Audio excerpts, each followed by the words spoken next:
எப்படிங்க ஆம்ஸ்ட்ராங்கோட கொலை வழக்கில் அந்த சிசிடிவி ஃபுட்டேஜஸை கரெக்டாக என்கவுண்டர் நடந்த 3 மணி நேரத்தில் வெளிவிடுறானுங்க? எவ்வளோ பெரிய தப்புங்க இது.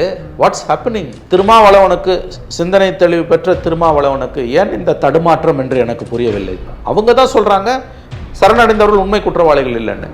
ரெண்டாவது என்ன சொல்கிறாங்க, இந்த என்கவுண்டரை எதிர்ப்பவர்கள் தலித் விரோதிகள்னு.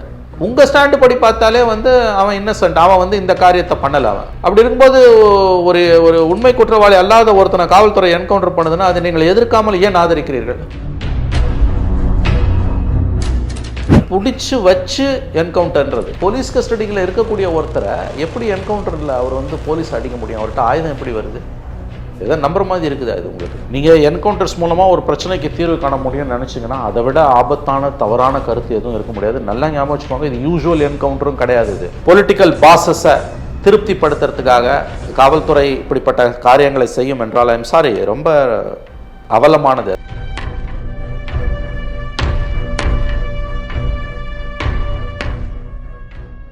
தமிழ் நேயர்களுக்கு வணக்கம். இன்றைய நேர்காணல் சிறப்பு விருந்தினர் மூத்த பத்திரிகையாளர் மணி அவர்கள். வணக்கம் சார்.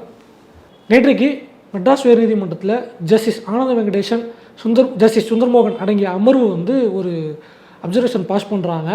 அதில் மீடியாஸில் சிசிடிவி ஃபுட்டேஜஸ் லீக் ஆகிறத பற்றி ஒரு விஷயத்தை அவங்க பேசியிருந்தாங்க. புதுசாக வந்திருக்க அந்த சட்ட நடைமுறையோடு சேர்த்து பார்க்கும்போது எங்களுக்கு ஒரு பயம் ஏற்படுது அப்படிங்கிற கவலையும் தெரிவிச்சிருந்தாங்க. இதை நீங்கள் எப்படி பார்க்குறீங்க சார்? ஆமாம், இது ரொம்ப முக்கியமான ஒரு நியூஸ். நேற்றைக்கு சென்னை உயர்நீதிமன்றத்தில் ஜஸ்டிஸ் சுந்தர் மோகன் அண்ட் ஜஸ்டிஸ் ஆனந்த் வெங்கடேஷ் அமர்வில் ஒரு கேஸ் வருது. அதாவது என்னென்னா ஒரு revealing the identity of a minor victim, juvenile, ஒரு வயது வராத ஒரு குழந்தையோட அடையாளம் ஒரு குற்ற வழக்கில் சம்மந்தப்பட்டது வெளியில் வந்துடுது. அந்த சம்மந்தப்பட்ட அந்த வழக்கை விசாரிக்கும் போது ஜஸ்டிஸ் ஆனந்த் வெங்கடேஷ் என்ன சொல்கிறாரு, Justice Anand Venkatesh said that CCTV visuals were a crucial piece of electronic evidence in the murder case and hence it is unfortunate that they were played in television. எதை மீன் பண்ணுறாருன்னா, நம்முடைய ஆம்ஸ்ட்ராங் கொலை வழக்கில் வெளியிடப்பட்ட அந்த video பற்றி சொல்லும்போது அவர் சொல்கிறாரு, Justice Anand Venkatesh on Monday expressed a shock over CCTV camera footage related to the murder of BSP Tamil Nadu President K. Armstrong having been telecast widely in almost all Tamil television channels on Sunday. அது ரொம்ப மோசமான ஒரு இதுன்றதுனால judge என்ன சொல்கிறாருன்னா, when the judge was told about the right to privacy of minor victims of sexual assault being violated time and again due to the revelation of the other identity and the identity private details, on the case of the judge lamented that the system was so opaque that nothing remained as secret. எதுவுமே இன்னைக்கு ரகசியம் இல்லை, எல்லாம் அவ்வளோ மோசமாக மாறிடுச்சு. The way in which they started publicizing the murder in all media yesterday, Armstrong இதை சொல்கிறார், it is very unfortunate that these things keep happening. What type of system are we having? அடுத்த இது ரொம்ப மோசமானது. இது என்ன மாதிரியான சிஸ்டத்தில் இருக்காங்க? What is it that the police are attempting to prove? என்னத்தை நிரூபிக்கிறதுக்கு போலீஸ் இதை செய்கிறாங்க? People will keep on criticising and saying something. ஜனங்க மக்கள் எதை பற்றி வேணால் கிரிட்டிசைஸ் பண்ணிக்கிட்டு விமர்சனம் பண்ணிட்டு தான் இருப்பாங்க. That does not mean that you will show every aspect of the murder inch by inch on television just to justify the killing of one of the suspects in an encounter. அதாவது நல்ல கரெக்டாக பாயிண்ட்டை பிடிச்சிட்டார் justice Anand Venkatesh. மக்கள் எதையோ பேசிட்டு தான் இருப்பாங்க, ஆனால் இந்த கொலையை சம்மந்தப்பட்ட இந்த கொலையை இவர் தான் பண்ணார்ன்ற தோற்றத்தை கொடுக்கக்கூடிய அந்த வீடியோ வெளியிடுறது மூலமாக நீங்கள் என்கவுண்டரில் போட்டு தள்ளிங்க இல்லையா, அந்த கொலையை நீங்கள் நியாயப்படுத்துறீங்க. இதுதான் அதோட meaning. That does not mean that you will show every aspect of the murder inch by inch on television just to justify the killing. நீங்கள் இப்போ இந்த கொலையை, அந்த என்கவுண்டர், சோ கால்டு என்கவுண்டரை நியாயப்படுத்துறதுக்கு இதை நீங்கள் செய்ய முடியாது. The judge said that if all the important information collected during the course of the investigation of a criminal case gets leaked like this and the identity of the suspects is revealed by the media, it will become very tough for the courts to convict them after a full-fledged trial. அதாவது இந்த மாதிரி வழக்கு விசாரணையில் இருக்கக்கூடிய கட்டத்திலேயே குற்றம் சாட்டப்பட்டவர்களுடைய அந்த அடையாளங்களை ஒன்றொன்னா லீக் பண்ண ஆரம்பிச்சிங்கன்னா முழு அளவிலான குற்ற விசாரணையை நடத்தி குற்றவாளிகளை தண்டிப்பது என்பது இயலாததாக மாறிவிடும். அடுத்த பாயிண்ட் முக்கியமானது ஜட்ஜி சொல்கிறது. ஈ செட் த நெக்ஸ்ட் டேஞ்சர், இதுக்கு அடுத்து வரக்கூடிய மிகப்பெரிய ஆபத்தாக ஜுடிஷியரி, நீதித்துறை எதை கருதுகிறேன் என்றால், was anticipating the requirement to record video the statements of witnesses as well as victims as per the provisions of the Bharatiya Nagarik Suraksha Sanhita which had replaced the Code of Criminal Procedure from July 1. அதாவது புதிய குற்றவியல் சட்டங்கள் நடைமுறைக்கு வந்திருக்குது. அதன்படி குற்றம் சாட்டப்பட்டவர் மற்றும் victims, பாதிக்கப்பட்டவர்கள், that is record the victims statements of the victims witnesses and victims, சாட்சிகள் மற்றும் பாதிக்கப்பட்டவர்களோட சாட்சியங்களை வந்து வீடியோகிராஃப் பண்ணுறதுன்றது கட்டாயமாக்கப்பட்டிருக்கு. பாரதிய நியாய சுரக்ஷா சன்ஹிதா பிஎன் பாரதிய நாகரிக் சுரக்ஷா சன்ஹிதா BNSS இதுதான் வந்து சிஆர்பிசியை ரீப்ளேஸ் பண்ணியிருக்கு. when the statements are given by a victim, that is the guarantee. What is the guarantee that the evidence videos will not get leaked? இப்போ வந்து ஒரு பாதிக்கப்பட்ட ஒருவர் வாக்குமூலம் கொடுக்குறாரு, வீடியோ எடுக்கிறீங்க, அது லீக் ஆகாதுன்றதுக்கு என்ன உத்தரவாதம்? எ கேர்ள் விக்டிம், அடுத்தது ஒரு சிறு பெண், as such will be terrified. ஒரு பாதிக்கப்பட்ட ஒரு பெண் குழந்தை, இது வந்து அவளை வந்து கடுமையான துன்பத்திற்கு உள்ளாக்கும், அவளை அச்சத்தில் உறைய வைக்கும். Yet now it is mandated that a statement should be videographed. இப்போ mandated அது BNSS படி வந்து பாரதிய நியாய நாகரிக் சுரக்ஷா சன்ஹிதா படி இது மேண்டேட்டடு, இப்போ கட்டாயமாக்கப்பட்டிருக்கு. சிஆர்பிசியில் இல்லை, இப்போ கட்டாயமாக்கப்பட்டிருக்கு. அப்போ கட்டாயமாக்கப்படும் பொழுது அந்த குழந்தையோட வீடியோவை லீக் ஆகாதுன்றதுக்கு எந்த உத்தரவாதமும் கிடையாது. It's a terrifying situation, judge. Yet now it is mandated that a statement should be videographed. What will happen if this video is leaked? இந்த வீடியோ லீக் ஆச்சுன்னா என்ன நடக்கும்? This is the next biggest challenge that we will be facing. அடுத்து நாம் சந்திக்க போகிற மிகப்பெரிய சவால் இதுதான்றார் ஜட்ஜு. அதாவது ஆம்ஸ்ட்ராங் கொலை வழக்கில் சம்பந்தப்பட்ட குற்றவாளிகள் என்று கருதப்படுபவர்கள், குற்றம் சாட்டப்பட்டவர்கள், அதில் ஒருவர் வந்து நல்லா கவனிங்க நந்தகுமார், என்கவுண்டரில் 2 இருக்குது. என்கவுண்டர் குற்றவாளியை, குற்றம் சாட்டப்பட்டவரை போலீஸ் பிடிக்க முயற்சி பண்ணும்போது அவர் திரும்ப சுட்டார், நாங்கள் சுட்டோன்றது அது ஒன் டைப் ஆஃப் என்கவுண்டர். 2வது வந்து பிடிச்சி வச்சு என்கவுண்டர்ன்றது. இதில் இந்த 2வது கதை நடந்திருக்கு. அவர் வந்து சரண்டர் ஆகிட்டோன்னு அவங்க சொல்கிறாங்க, நாங்கள் பிடிச்சோம் அப்படின்னு போலீஸ் சொல்லுது. சார் நீங்கள் பிடிச்சோன்றதே வாதத்துக்கு உண்மைன்னு வச்சுப்போம். ஆல்ரெடி அவங்க ஜுடிஷியல் கஸ்டடிக்கு அனுப்பப்பட்டு அதுக்கு பிறகு 5 நாள் பொறுத்து போலீஸ் கஸ்டடிக்கு எடுக்கிறீங்க. போலீஸ் கஸ்டடியில் இருக்கக்கூடிய ஒருத்தரை எப்படி என்கவுண்டரில் அவர் வந்து போலீஸ் அடிக்க முடியும்? அவர்கிட்ட ஆயுதம் எப்படி வருது? ஏதோ நம்புற மாதிரி இருக்குது அது உங்களுக்கு. இந்த ஸ்க்ரீன் பிளேவே எத்தனையோ வருஷமும் நம்ம கேட்டுட்டோம். ஆனால் மறுபடியும் சொல்கிறேன், 2 கேட்டகரி இருக்குது. நீங்கள் பிடிக்கும்போது அவன் சுடுறது, நீங்கள் சுடுறது, அதுலேயாவது ஒரு 10% லாஜிக்கும் உண்மைக்கும் வாய்ப்பு இருக்குது என்கவுண்டரில். இது ஆல்ரெடி அவன் ஜுடிஷியல் கஸ்டடியில் வந்து அதுக்கு பிறகு போலீஸ் கஸ்டடியில் எடுத்து அவனை கூட்டு போனாங்களாம், அங்கே பிடிச்சாங்களாம். அந்த சம்பவம் நடந்த இடத்துக்கும் அவன் இருக்க வீடுக்கும் 9 கிலோமீட்டர்ன்றாங்க. பொட்டல் காடாக இருக்குது. அதான் என்ன சொல்கிறாங்க அப்படின்னா, நாங்கள் கூட்டு போன க்ரைம் சீன் நரேட் பண்ணுறதுக்கு அப்போது வந்து அவர் இயற்கை உபாதை கழிக்கணும்னு சொல்லிட்டு கேட்டார். கைவிலங்கு அவுத்து விட்டோம், தப்பி ஓடிட்டார். ஓடினவரை 1.5 மணி நேரம் தேடி பிடிக்கும்போது வெஜிடேரியன் நகர் அப்படிங்கிற பகுதியில் ஏற்கனவே ஆம்ஸ்டாங் கொள்ள ஸ்கெட்சு போட்டால் அந்த ஒரு ஷெட்டுக்குள்ளே அவர் உட்காந்துருந்தார். அப்போ அவரை பிடிக்க போகும்போது பதுக்கி வச்சு இந்த ஆயுதத்தை எடுத்து தாக்கிட்டார். அதனால நாங்கள் திருப்பி தற்காப்புக்கு தாக்கிட்டோம் அப்படிங்கிறத காவல்துறையோட வருஷம். அதாவது இதுக்கு வந்து நம்ம பரிமேல் அழகர் பொழிப்புரை இந்த வெர்ஷன், போலீஸோட வெர்ஷனுக்கு எழுத வேண்டிய அவசியமே கிடையாது. எல்லாருக்கும் தெரியும் என்ன நடந்திருக்குன்னு. அதாவது பப்ளிக் ஒப்பீனியனை பற்றி, ஜுடிஷரியை பற்றி கவலையே இல்லாமல் இந்த மாதிரியான காரியங்களை வந்து போலீஸால் செய்ய முடியுதுன்னா இட்ஸ் வெரி வெரி அன்ஃபார்ச்சுனேட். நம்ம ஹென்ரி திஃபேங் ஒரு பேட்டியில் சொல்லியிருக்காரு, ஹியூமன் ரைட்ஸ் ஆக்டிவிஸ்ட்.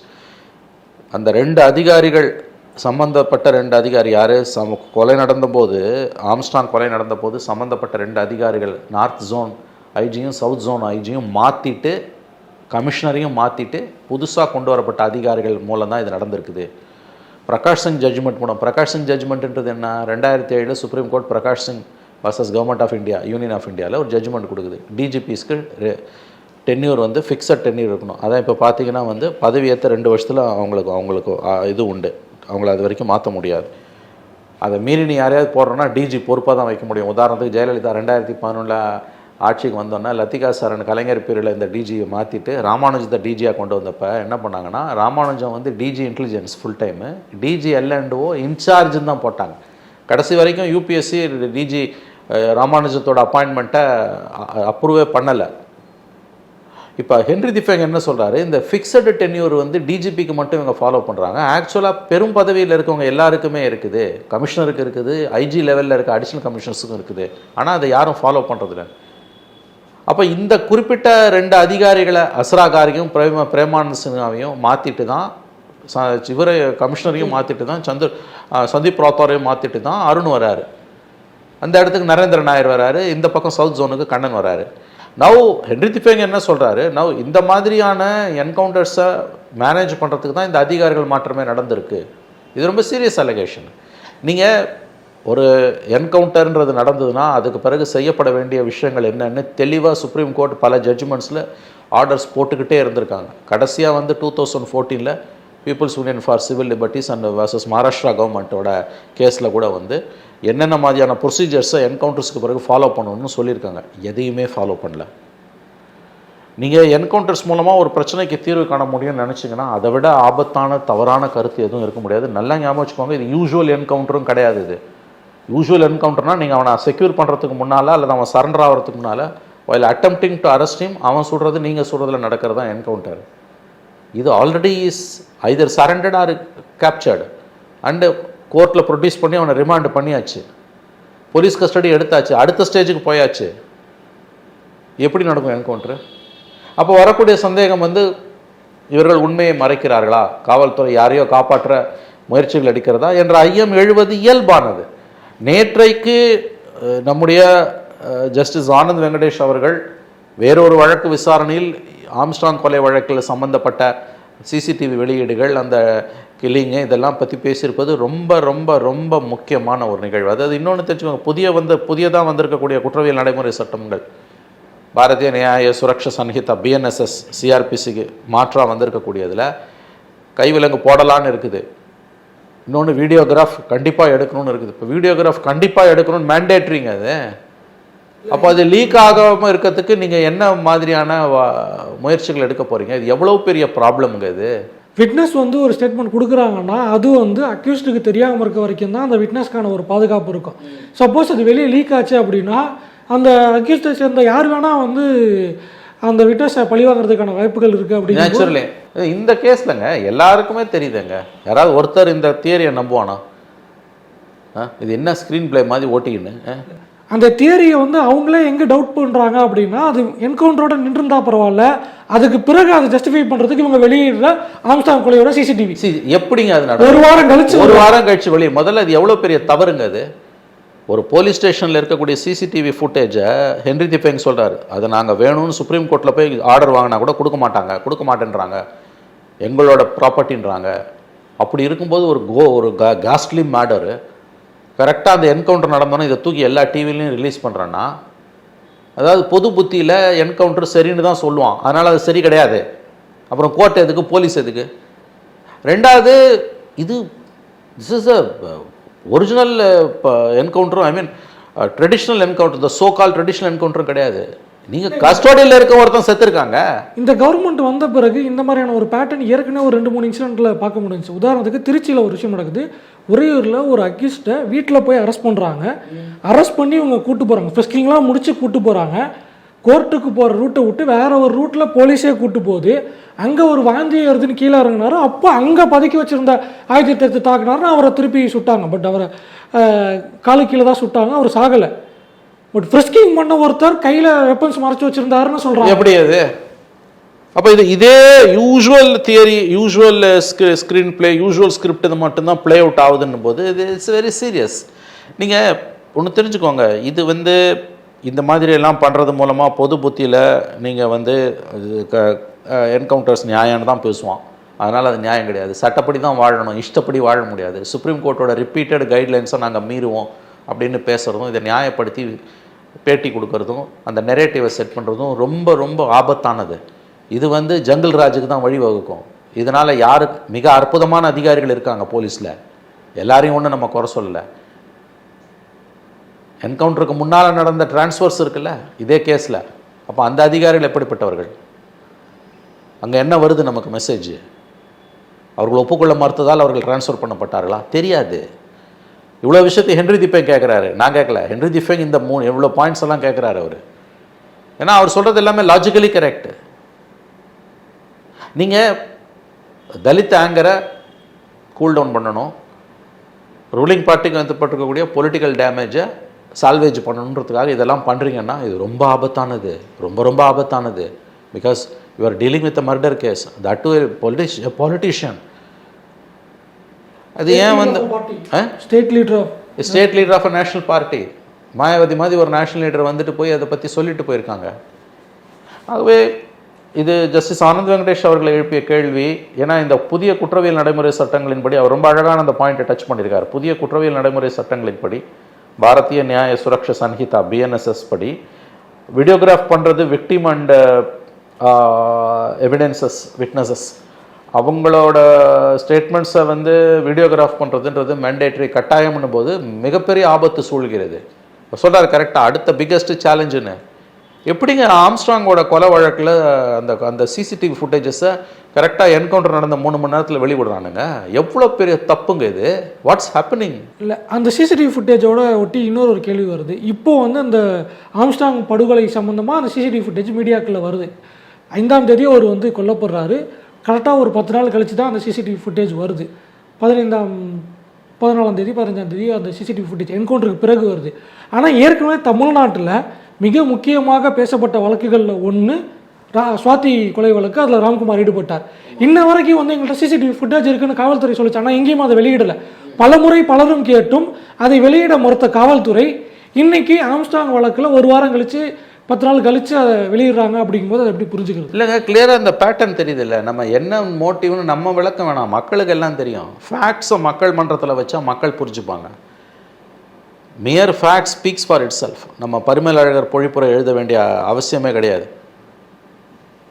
ஜனங்களுக்கு தெரியுது எல்லாமே. இது என்னது இது? நீங்கள் வந்து இப்போ இந்த மாதிரியான மர்டர்ஸில் இன்வால்வ் ஆனவங்கள என்கவுண்டர் பண்ணுறத ஆமாம் நியாயம்னு பேசுகிறதுக்கு ஒரு பெரிய கூட்டம் இருக்குது. அதை மக்கள் கைத்தட்டி ரசிக்கிறாங்கன்றத டிஃபென்ஸாக போலீஸ் எடுத்துக்கவே முடியாது. அப்புறம் போலீஸ் எதுக்கு? நீங்கள் இன்ஸ்டன்ட் ஜஸ்டிஸ் கொடுத்துட்டு போயிடலாமே. இதை பண்ணக்கூடாதுன்னு சுப்ரீம் கோர்ட் பல தடவை சொல்லியிருக்குது. நாங்கள் சுப்ரீம் கோர்ட்டையும் மதிக்க மாட்டோம், சட்டத்தையும் மதிக்க மாட்டோம், அரசியலும் சாசனத்தையும் மதிக்க மாட்டோம்னா எங்களுடைய அரசியல் எஜமானர்கள் சொல்கிறத கேட்டு தான் நாங்கள் நடப்போம்னா அப்புறம் அங்கே பேசுகிறதுக்கு எதுவுமே இல்லை. ஆனால் நல்லா ஏன் வச்சுக்கோங்க, இது ரொம்ப நாள் இந்த வண்டி ஓடாது. எப்படிங்க நடக்கும்? உங்களுக்கு வந்து போலீஸ் கஸ்டடியில் இருக்க ஒருத்தனை வந்து சச் எ சென்சிட்டிவ் கேஸுங்க. போலீஸ் கஸ்டடியில் இருக்க ஒருத்தன் வந்து என்கவுண்டரில் கொல்லப்படுறாருன்னா அது யாராவது நம்புவாங்களா? அதை எங்கேருந்து ஆயுதம் வந்தது? And now you are empowered to handcuff. முந்தி கிடையாது. BNSS படி வர எம்பவர்டு. இப்போது ஜஸ்டிஸ் ஆனந்த் வெங்கடேசன் சொல்கிற அந்த பாயிண்ட்டை வச்சு பார்க்கும்போது ஏற்கனவே இந்த ஆம்ஸ்ட்ராங் கொலையிலேயே வந்து இவ்வளோ ரத்தசிக்காக ஃபுட்டேஜை வெளியே விட்டாங்க. நாளைக்கு BNSSல விக்டிம்ஸோடைய ஃபுட்டேஜும் எவிடன்ஸோடைய ஃபுட்டேஜும் வந்து ரெக்கார்ட் பண்ணணும், அவங்களுடைய ஸ்டேட்மெண்ட்ஸ் ரெக்கார்ட் பண்ணணும், வீடியோகிராஃப் பண்ணணும். அப்படிங்கும்போது எப்படி இது பண்ண முடியும்? அப்படிங்கும்போது it's a serious allegation on police department. காவல்துறைங்களால் நம்ப முடியல அப்படிங்கிற ஒரு விஷயம் இருக்குது. ஒரு ஸ்டேட்டுடைய காவல்துறையே அந்த மாநில உயர்நீதிமன்றம் நம்ப மறுக்குது, எங்களுக்கு நம்பிக்கைக்கு சந்தேகம் வருது, நம்ப முடியலங்கும் போது அதை எப்படி புரிஞ்சுக்கிறது? அதுதான் பிரச்சனை. இப்போ அதுதான் இவ்வளோ நேரம் பேசணும். அவர் கரெக்டாக சொல்கிறார்ல. அவர் இந்த கேஸை வச்சு மட்டும் சொல்லலை. இந்த கேஸ் வந்து ஒரு ட்ரிகர். அவர் கடைசி என்ன சொல்கிறாரு, த பிக்கெஸ்ட் அவரோட பாயிண்ட் ஜஸ்டிஸ் ஆனந்த் வெங்கடேஷோட அந்த பாயிண்ட் ஹிந்துவில் ரிப்போர்ட் பண்ணியிருக்கிறது. He stated that the next danger the judiciary was anticipating was the requirement to record on video the statements of witnesses as well as victims as per the provisions of the Bharatiya Nagarik Suraksha Sanhita, which are replaced the Code of Criminal Procedure from July 1. When the statements are given by a victim, what is the guarantee that these videos will not get leaked? A girl victim as such will be terrified. Yet now it is mandated that a statement should be videographed. What will happen if the video is leaked? This is the next biggest challenge that we will be facing. நாமன்றார் அவர். தன்னை மட்டும் சொல்லலை, போலீஸுன்னு மட்டும், judiciary மட்டும் சொல்லலை, police, civil society, legal community, media எல்லாரும் சேர்த்து தான் justice Anand Venkatesh சொல்கிறாரு. வீன்றாரு அவர் சொல்கிறது. தட் இஸ் அவரோட கடைசி வார்த்தை வந்து this is the next biggest challenge that we will be facing. எல்லாரும் சேர்த்து தான் சொல்கிறார். ஒரு சென்சிட்டிவ் கேஸில் பொலிட்டிக்கல் பாஸஸை திருப்திப்படுத்துறதுக்காக காவல்துறை இப்படிப்பட்ட காரியங்களை செய்யும் என்றால் ஐம் சாரி, ரொம்ப அவலமானது. அதாவது ஸ்காட்லாண்ட் யார்டுக்கு இணையாக தன்னை பெருமையாக பேசிக்கொள்ளக்கூடிய காவல்துறை இந்த மாதிரியெல்லாம் செய்கிறதுன்றது வந்து ரொம்ப ரொம்ப ரொம்ப ரொம்ப ரொம்ப தவறானது. நீங்கள் எந்த விதத்திலையும் இதெல்லாம் நியாயப்படுத்த முடியாதுங்க. ஒரு கொலை நடந்திருக்கு, எந்த விதத்திலும் நம்ம கொலையை நியாயப்படுத்த முடியாது. கவர்மெண்ட்டுக்கு ஒரு பொலிட்டிக்கலி ஒரு எம்ப்ரேசிங் சுச்சுவேஷன் வந்திருக்குது. மாயாவதி வந்து சொல்லிட்டு போயிருக்காங்க தலித்துகளுக்கு பாதுகாப்பு இல்லை. அதை விட அடுத்த வார்த்தை அவங்க சொன்னது, இந்த விவகாரத்தில் மாநில அரசுக்கு மறைப்பதற்கு எதுவும் இல்லை என்றால் அவர்களே சிபிஐ விசாரணைக்கு உத்தரவிடணும்னு. இவ்வளோ தூரம் அங்கே பொலிட்டிக்கல் டேமேஜ் திமுக கவர்மெண்ட்டுக்கு நடந்துருச்சு. ஒரு 10 பேரை 11 பேரை நீங்கள் பிடிச்சிருக்கீங்க. அவன் குற்றவாளியா இல்லையான்னு நமக்கு தெரியாது. அவன் குற்றவாளின்னு ஒப்புக்கொள்ளலாம். அந்த வீடியோவை பார்த்தா அவன் தான் பண்ணான்னு தெரியுது. பட் உங்களுக்கு that doesn't give you licence to kill. ஏன்னா அதுக்கு பின்னால் இருக்கக்கூடிய சதியை நீங்கள் கண்டுபிடிக்கணும். அல்லது அவன் தான் பண்ணான், அவன் மட்டும்தான் பண்ணான்னா அப்போ கூட நீ வீடியோவை வச்சுட்டு நீயாவே இன்ஸ்டன்ட் ஜஸ்டிஸ் கொடுக்க முடியாது. நீ இதை இன்னைக்கு அனுமதிச்சுன்னா நாளைக்கு எல்லாருக்கும் இது நடக்கும். இந்த விவகாரத்தில் சரண்டர் ஆனவங்க, அவர் கைது செய்யப்பட்டவங்க அந்த 8 பேர், ஃபஸ்ட்டு வந்து 8 பேர், அந்த 3 பேர் வந்து செகண்ட் சீட், அந்த 8 பேர் உண்மை குற்றவாளிகள் இல்லை அப்படிங்கிற ஸ்டேட்மெண்ட்டை சில பொலிட்டிக்கல் பார்ட்டிஸ் வச்சாங்க. பட் இன்றைக்கி அந்த என்கவுண்டர் வந்த உடனே அதே பொலிட்டிக்கல் பார்ட்டிஸோட ரெப்ரசன்டேட்டிவ் வந்து என்கவுண்டரை வரவேற்கிறாங்க. என்கவுண்டரை எதிர்ப்பவர்கள்லாம் தலித் விரோதிகள் அப்படிங்கிற ஒரு ஸ்டாண்ட் எடுக்கிறாங்க. கொலைக்கு குரல் கொடுக்கல அப்படிங்கும்போது, ஆம்ஸ்ட்ராங் கொலைக்கு குரல் கொடுக்கல அப்படிங்கும்போது தலித் விரோதிகள் அப்படின்னு ஒரு முத்திரை குத்தப்பட்டுச்சு. அதுக்கு பிறகு வந்து அந்த உண்மை குற்றவாளிகள் இல்லை அப்படின்னு சொல்லி ஸ்டேட்மெண்ட் வந்து இப்போ அந்த என்கவுண்டரை திருப்பி ஜஸ்டிஃபை பண்ணி அதுக்கும் ஒரு தலித் விரோதிகள். ஏன் இந்த கான்ட்ராடிக்ஷன்? எப்படி இதை வந்து எடுத்துகிட்டு போகிறது? முரண்பாடுகளின் மூட்டையாக அந்த நண்பர்கள் திகழ்கிறார்கள். முதல்ல என்ன சொன்னாங்க? இவர்கள் உண்மை குற்றவாளிகள் இல்லைன்னாங்க முதல் நாள். தலித்துகளுக்கு பாதுகாப்பு இல்லை, குற்றவாளிகள் இல்லை அப்படின்னு. ஆமாம், தலித்துகளுக்கு பாதுகாப்பு இல்லைன்றதை விட முக்கியமான ஸ்டேட்மெண்ட்டு இவர்கள் சரணடைந்தவர்கள் அல்லது கைது செய்யப்பட்டவர்கள் உண்மை குற்றவாளிகள் இல்லைன்னாங்க. 2 நாட்கள் கழித்து முதலமைச்சரை சந்தித்து விட்டு வெளியில் வந்து மறுபடியும் அதையே சொன்னார்கள், உண்மை குற்றவாளிகள் இல்லைன்னாங்க. இன்னைக்கு ஒருவர் கொல்லப்பட்டிருக்கிறார். உண்மை குற்றவாளி இல்லாத ஒருவர் கொல்லப்படும் பொழுது ஐயோகோ அரசு உண்மையை மறைக்க பார்க்கிறது என்றுதான் அந்த நண்பர்கள் பொங்கி எழுந்திருக்க வேண்டும். மாறாக இந்த என்கவுண்டரை எதிர்ப்பவர்கள் தலித் விரோதிகள் என்பது வந்து இல்லாஜிக்கல், தர்க்கத்துக்கு புறம்பானது, அங்கே லாஜிக்கே இல்லை. அது நம்பர் 1. நம்பர் 2, அவர்கள் குற்றவாளிகளா இல்லையா என்பது செகண்டரி. எந்த என்கவுண்டரையும் நாம் நியாயப்படுத்த முடியாது என்பதுதான் நண்பர் தொல் திருமாவளவன் அவர்களுடைய ஸ்டாண்டு. கடந்த 25 ஆண்டுகளாக அரசியல் களத்தில் இருக்கக்கூடிய தொல் திருமாவளவன் ஒரு அருமையான தலைவர், ஒரு இளம் தலைவர். எனக்கு அவர் மேலே ரொம்ப மரியாதை உண்டு. ஏன் தெரியுமா? மோடி கவர்மெண்ட் வந்து இந்த 10 ஆண்டுகளில் இந்தியா முழுவதும் பெரும்பாலான 90% தலித் தலைவர்கள் பாஜகவிடம் அடைக்கலமானார்கள். காஷ்மீர்லேருந்து கன்னியாகுமரி வரைக்கும், நம்முடைய உதித் ராஜ்லேருந்து, நம்முடைய ராம்விலாஸ் பாஸ்வான்லேருந்து, நம்முடைய அத்வாலேலேருந்து, ஏன் நம்முடைய டாக்டர் கிருஷ்ணசாமியிலேருந்து எல்லா மாயாவதி. ஆனால் பிஜேபியோட ஆசை வலையில் சிக்காமல், எனக்கு தெரியும் அவருக்கு எவ்வளோ தூரம் விலை பேசப்பட்டது, எவ்வளோ தூரம் ஆசை வார்த்தைகள் காட்டப்பட்டது. இந்த 10 ஆண்டுகளில், கடந்த 10 ஆண்டுகளில் பிஜேபியோட ஆசை வார்த்தைகளுக்கு அடிப்பணியாமல் விலை போகாமல் இருப்பது என்பது உண்மையிலேயே சாதாரண விஷயம் இல்லை, அது ஒரு மிகப்பெரிய சாதனை. அந்த அளவில் திரும்ப மேலே நமக்கு ரொம்ப மரியாதை உண்டு. ஒரு அருமையான தலைவர், இளம் தலைவர், தமிழ்நாட்டை வழிநடத்தக்கூடிய ஒரு தலைவர் அவர், எனக்கு உறுதியாக சொல்ல முடியும். ஆனால் இந்த விஷயத்தில் திருமாவளவனுக்கு, சிந்தனை தெளிவு பெற்ற திருமாவளவனுக்கு ஏன் இந்த தடுமாற்றம் என்று எனக்கு புரியவில்லை. மத வெறிக்கு எதிராக மட்டுமல்ல, மனித உரிமைகளுக்காகவும் உறுதியாக போராடி கொண்டிருக்கக்கூடிய தலைவர் தான் நம்முடைய திருமா. கும்பல் கொலைகள், லிஞ்சிங்ஸு, ஹானர் கில்லிங்ஸ், ஆணவ கொலைகள், டிஸ்ஆனர் கில்லிங்ஸ், என்கவுண்டர்ஸ், மோதல் கொலைகள், இவற்றுக்கு எதிராக தொடர்ந்து பேசி வருபவர் நம்முடைய திருமா. இந்த விஷயத்தில் வந்து இதை அவர்கள் ஆதரிப்பது எனக்கு அதிர்ச்சியாக இருக்கிறது. ரெண்டாவது, அதில் இன்னொரு அடிஷ்னல் ஃபேக்டர் என்னன்னா, முரண்பாடுகளின் மொத்த மூட்டையாக இருக்கிறது திருமாவின் கட்சிக்காரர்களின் ஸ்டாண்ட் என்று என்னால் சொல்ல முடியும். என்னன்னா, அவங்க தான் சொல்றாங்க சரணடைந்தவர்கள் உண்மை குற்றவாளிகள் இல்லைன்னு. ரெண்டாவது என்ன சொல்றாங்க, இந்த என்கவுண்டரை எதிர்ப்பவர்கள் தலித் விரோதிகள்னு. உங்கள் ஸ்டாண்டு படி பார்த்தாலே வந்து அவன் இன்னசென்ட், அவன் வந்து இந்த காரியத்தை பண்ணலை. அவன் அப்படி இருக்கும்போது ஒரு ஒரு உண்மை குற்றவாளி அல்லாத ஒருத்தனை காவல்துறை என்கவுண்டர் பண்ணுதுன்னா அதை நீங்கள் எதிர்க்காமல் ஏன் ஆதரிக்கிறீர்கள்? முதல்ல ஆஸ் சச் என்கவுண்டர் நீங்கள் எதிர்க்கணும்.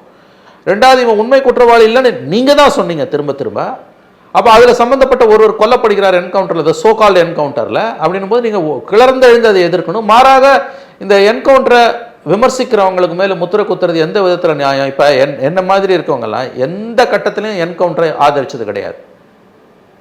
எந்த கட்டத்தில், at what stage, whatever may be the justification, என்கவுண்டரை ஆதரிக்கவே முடியாது.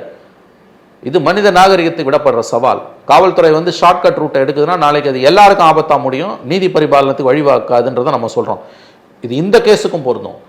இப்போ நாளைக்கு வந்து யாரோ ஒரு பிஜேபி லீடரை, ஒரு ஹிந்துத்வா லீடரை கொலை பண்ணிடுறான், அதில் சம்மந்தப்பட்ட ஒருத்தனை இந்த மாதிரி என்கவுண்டர் பண்ணிடுது போலீஸு. அப்போ அவன் என்ன சொல்லுவான்? பிஜேபி நீ இந்து விரோதின்வான்.